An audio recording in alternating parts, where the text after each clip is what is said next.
Hey everyone, it's Alexander, the real Mr. Robinson. Welcome to the channel. So, it's been a full month since the release of Zack Snyder's Justice League.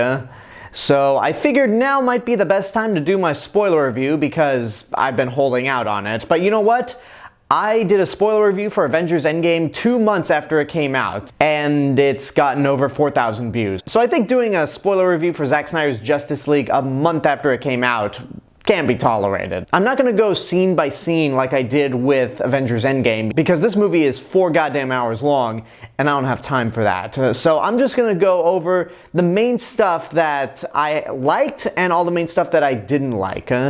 And there's a lot that I didn't like about this movie, but one of the benefits of it being 4 hours long is that there's so much good stuff in it that I can actually look past the negatives. But before I get into all that, I just want to emphasize once again how happy I am that I am wrong about this movie, or at least leading up to it. Because I have been on record several times saying the Snyder Cut is a fanboy pipe dream, it's not going to exist, I think Zack Snyder and some of the cast members are trolling people, which is not cool considering that so many fans believe it exists. And then when it got announced, I was like, okay, it's gonna happen, but they still need to finish it, so there's no actual cut that exists waiting to be presented, and even then, it's not gonna be a good movie, and every bit of news that has come out since, I'm just like, it just keeps getting worse, doesn't it? But once I saw the movie, I was surprised that I really enjoyed it, considering that I don't like Man of Steel and I despise Batman vs. Superman. So considering that I thought this movie was going to be an abysmal train wreck, I'm so happy to eat my words and say,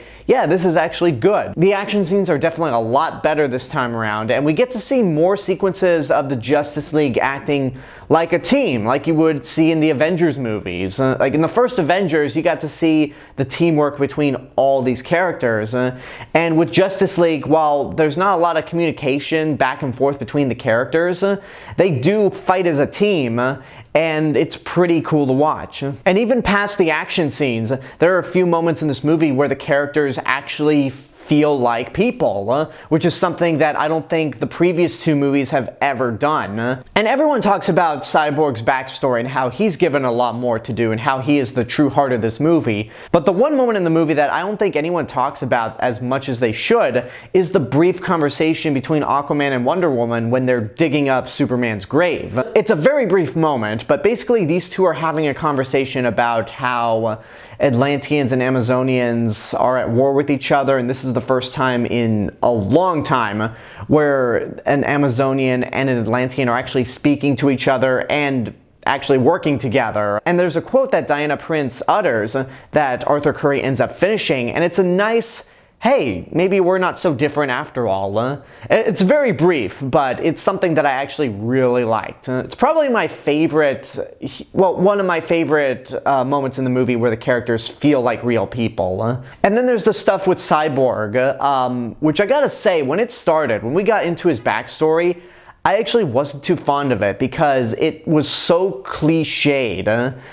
It does a trope in movies that I absolutely hate, which is often nicknamed the Disney dad trope, where you have a child who is mad at their parent for the sole reason of they work too much. And for me, the child comes across as very ungrateful. And I just kind of rolled my eyes during this moment when Cyborg and his mother are having that conversation in the car, only for his mother to not be paying attention to the road, and then bam, they get hit by a truck, the mother dies, and Cyborg is horribly maimed. And I'm just like, man, this is not good. Like, this is just not a good moment at all. But as the sequence kept going and we got to learn more about his powers, why he's so pissed off and angry, I actually felt a lot for this character. And the one moment in the movie that I thought was unintentionally funny in the first trailer was when Cyborg's dad sacrificed himself. I just thought it was hilarious in the trailer, and it didn't help that that trailer had Alleluia playing in the background. And the fact that Zack Snyder has a history of making his death sequences unintentionally funny. But I gotta say, with this moment, it was genuine. I didn't think there was anything funny about that sequence. And on top of all that, the death of Cyborg's father actually helps escalate the plot and get our characters to the big final confrontation. So It's clear that Zack Snyder put a lot of attention to Cyborg, and he really is the big standout of the movie. And I think the chemistry between all the heroes works so well. Everyone has a great dynamic, everyone has a fantastic personality, except Superman. If it wasn't clear in Batman vs. Superman, it's very, very clear now that Zack Snyder does not care about Superman at all, because he opens up the movie, and in my original review, I said that the opening was so corny, I wanted to burst into laughter. And the opening of this movie is actually a recap to the ending of the big climax in Batman vs. Superman, which I know I hate Batman vs. Superman, but it is a recap, and for anyone who hasn't seen this movie in a long time, it's a nice way to catch them up. But the hilarious moment comes in where Superman is killed by Doomsday, and he just has this and then sound waves come out of his mouth in slow motion, and when the sound waves go across Gotham City to Metropolis and to the ocean and end in Themyscira, you just hear this roar, roar, roar, and it's so bad. And outside of just wanting to laugh my ass off, which I couldn't because it was in the middle of the night and my downstairs neighbors were asleep, I thought to myself, this is not a good opening. For as much praise as some of my colleagues have given it who have seen the movie before I did, this is a terrible opening. And that's the last we see of Superman until he's resurrected at the 2-hour and 40-minute mark. And the big action scene involving him fighting the Justice League is actually pretty cool. It's pretty much an extended version of what it was in the theatrical cut, except you have the Tom Holkenborg score as opposed to the Danny Elfman score. Which, I gotta say, I actually did like bits of the Danny Elfman score, mainly when they had the Batman and Superman themes, but that's just me. And then when we get to the big climax of the movie, Superman is just kind of a less jokey version of what he was in the theatrical version. He comes in, overpowers Steppenwolf, and pretty much handles him by himself. There is a brief moment in the movie where Diana Prince does this, which sends Steppenwolf flying. Aquaman hits him, and then Superman comes in and just punches him in the sky. But then after that, Superman just punches Steppenwolf repeatedly, shoots his laser eyes constantly. I'm like, you're taking real joy in punching out Steppenwolf. It's like, look, he's the villain, I get it, but enough is enough. I think you've got him at this point. You've already lasered one of his horns off. You don't need to keep pummeling him, and there were points where it looked like he was enjoying it, which I guess makes sense why Superman fighting the Justice League is the best Superman sequence Snyder has done, because he really likes that evil, sadistic, injustice Superman, which I don't. Well, it's a cool idea for a one-off, like, what if the most powerful person in the world just snapped and took over? It's cool as a concept and as a one-off shoot, but outside of that, I just feel like it's a lazy writer's tool for people who don't understand Superman. I mean, the best way I can actually sum up my feelings for Superman in this movie is actually a line of dialogue from the movie. Not impressed. It's very rare when a character has a line of dialogue that perfectly sums up my thoughts on that aspect in a negative light. And even the way Henry Cavill delivered that line, it just seems so bland and un-Superman-like. My buddy Sean Chandler said that there is nothing in the theatrical cut that is better than the Snyder Cut, and for Superman, I disagree. I mean, it doesn't have the distracting CGI Brian Thompson mouth, so I'll give the Snyder Cut credit for that. But in terms of personality and just the fact that Superman actually interacts with the other team members in the theatrical cut, I think Joss Whedon did a better job with Superman than Zack Snyder did. Again, Zack Snyder has had 3 attempts to work with Superman, and every time he just never seems to get him down. But he seems to get the other characters down. Batman's no longer a murderous psychopath this time around. So maybe he was just better off making a Justice League movie from the start, and somebody else should have done a Superman movie before we get to Justice League. I've never liked Zack Snyder's interpretation of Superman. Now I want to get into the villains. In my original review, I did say that Steppenwolf is vastly improved. Like, he looks cooler, he's a little more sympathetic, probably because he's just kind of a pathetic villain. Like, you feel sorry for him. And he's just more interesting than he is in the theatrical cut, where he's just power hungry for the sake of being power hungry, and he constantly talks about Mother That was more Dr. Claw than Steppenwolf, but whatever. What about Darkseid? I mentioned in my review that I had some problems with Darkseid. Now, I think he looks fantastic. All the scenes with Darkseid are pretty great. The CGI is incredible. The voice is menacing. I mean, Darkseid looks like he was ripped straight out of the comics, but he's also a goddamn idiot. The first time we see Darkseid is in the history lesson where Diana Prince is telling Bruce Wayne about the history of the mother boxes, how Darkseid came to Earth to find the anti-life equation, or he found it on Earth. But humanity, the Amazonians, the gods, and the Atlanteans all banded together to drive him away from Earth. And for some reason, he forgot where the anti-life equation was. Steppenwolf finds it before he gets the final mother box. And both Darkseid and Darkseid are like, is it true that you found the anti-life equation? And I'm just thinking, wait a minute, Darkseid, you invaded Earth. Are you telling me that you found the anti-life equation on Earth and just completely forgot where it was? And I've heard some people give their reasons on why this is. Some people have said, well, that was thousands of years ago, so of course Darkseid would forget. Darkseid has conquered thousands of worlds. I think he would remember the one time where a world fought back. And then some other people would counter that by saying, well, he was knocked out by a young Ares. He was mortally wounded, passed out on the ship as the parademons were bringing him aboard. That I can get. I'll give him a pass on that. But are you telling me that nobody else has logged where this planet was? Like, you didn't have Darkseid do it, you didn't have Granny Goodness do it, you didn't have Steppenwolf do it, who by this point was probably still on good terms with Darkseid? And then some people have said, well, Steppenwolf talks about how they were all searching the multiverse for the anti-life equation. Again, nobody could have logged that info. Nobody charted where Earth was that had the anti-life equation.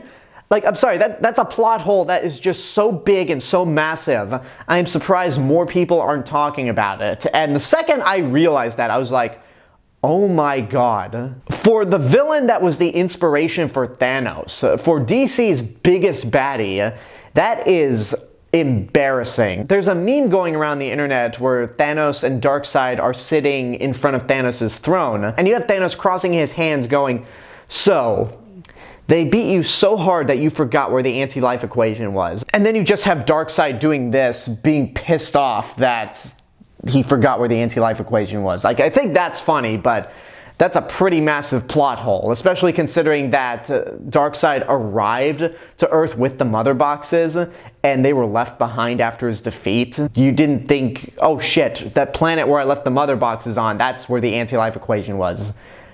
I don't know, that's terrible writing. But again, outside of that one element, I think everything else with Darkseid is pretty damn cool. I just wish we could see more of him, or I don't know, because his presence does kind of help the movie, but at the same time, considering that we're probably not going to get a sequel, I think he just didn't have a reason to be in this movie. Speaking of characters who have no reason to be in this movie, I want to talk about the epilogue, which really does need to go. Like, the epilogue is awful. I mean, there's one scene that they filmed during the pandemic, once this cut actually got greenlit. And that's the nightmare sequence where you have Batman, Deathstroke, Mara, who for some reason has a British accent, even though Amber Heard is not doing a British accent as the character in Aquaman or the theatrical cut.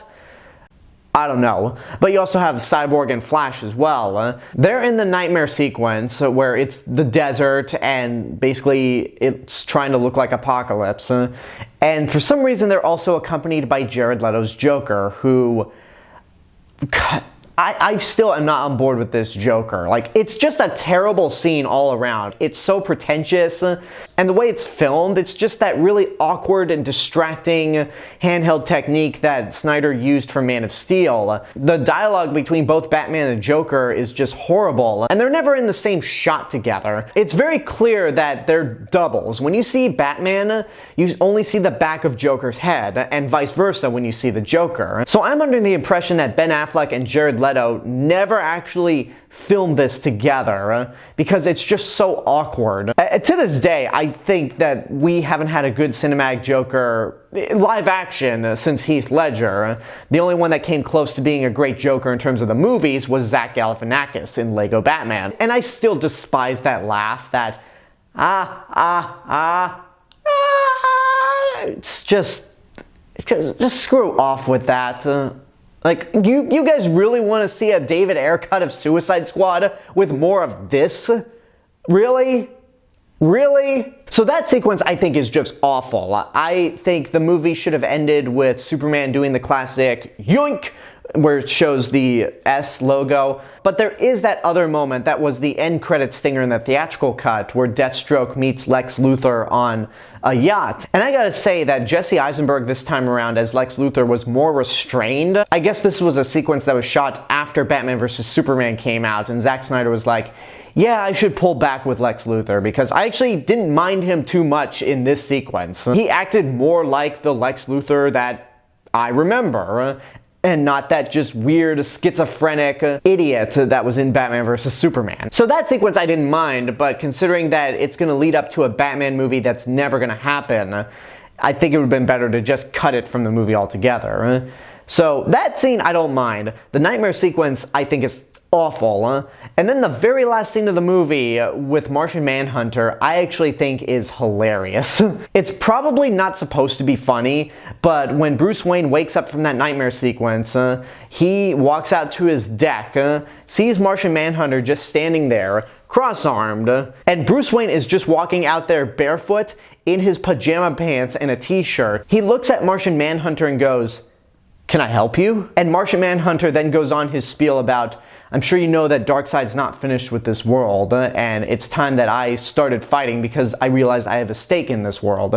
And Bruce Wayne's like, I'm sorry, who are you? And the reason I think it's hilarious is because it seems like this was a scene that was shot after this cut was greenlit, much like the nightmare sequence. Because I don't buy that this is the same Ben Affleck that we got with all the other scenes prior to the film. And his performance and the way he interacts with Martian Manhunter just makes that scene funny. And then with Martian Manhunter himself, he looks cool, I'll give the movie that. But because he's played by the same actor who played the General in Batman vs. Superman and Man of Steel, and that Zack Snyder said that, yeah, Martian Manhunter's been on Earth this whole time, you just look at this character and go, where the fuck have you been this whole time? You mean to tell me that Martian Manhunter has been on Earth disguised as a US general during the events of Man of Steel, during the events of Batman vs. Superman, and during the events of this movie where the world actually got destroyed before the Flash rewound time?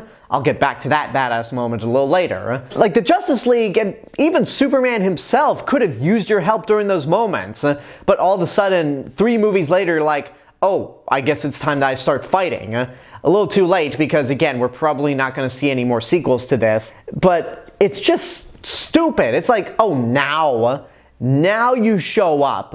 Like, at least Carol Danvers was off galaxies away. She's a busy cosmic hero, so there's a reason why she didn't pop up in any of the other MCU movies, like the first Avengers or Age of Ultron, because she's busy.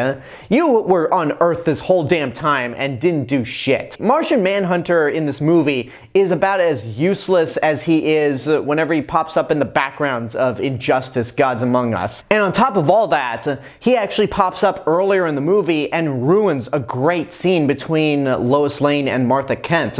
Oh, just said that name!